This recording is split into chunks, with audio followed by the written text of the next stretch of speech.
আজকে তোমার তো দেরি হলো। আর বলো না, রাস্তায় যা জ্যাম। এই আরজি করে যে কাণ্ডটা হলো, পুরো রাস্তা জ্যাম। কত ঘুরে ঘুরে বাসটা হইলো। আচ্ছা, ওই গ্লাসে জলটা রেখেছি, খাও।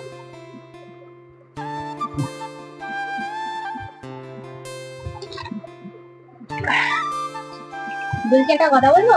হ্যাঁ বলো। মেয়েকে ক্যারেক্টার শেখালে কেমন হয়?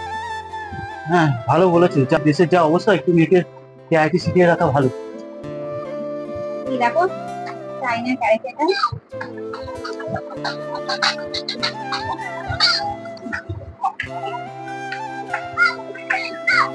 মা দেখে, আমি দেখি কি চ্যানেল।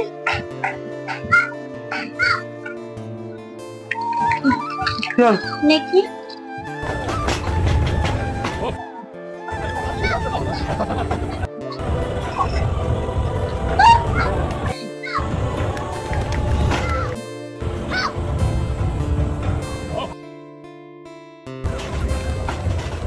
মেয়েকে তাহলে ক্যারাটে শিখাচ্ছ?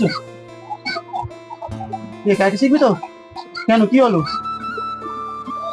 না তো এসব করতেই হবে, হু হা করতেই হবে ক্যারাটে শিখতে গেলে। তো কি গরম আছে, গরমে আর পাওয়া যাচ্ছে না।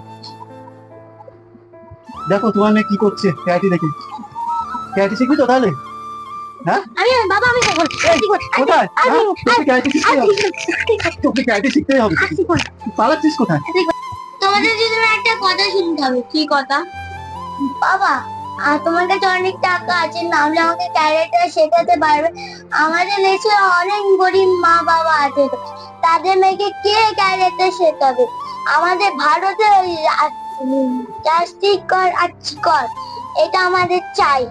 মেয়ে কথাটা ঠিকই বলেছে। আমাদের দেশে অনেক গরিব মা বাবারা রয়েছে, তাদের মেয়েকে কে ক্যারেক্টার শেখাবে? আমাদের একটা মাত্র কথা, জাস্টিস ফর আচ্ছি কর, জাস্টিস ফর আচ্ছি কর। সেটা তো ভেবে দেখিনি। আমাদের আমাদের একটাই শব্দ, জাস্টিস ফর আচ্ছি কর। জাস্টিস ফর আরজি কর, জাস্টিস ফর আরজি কর।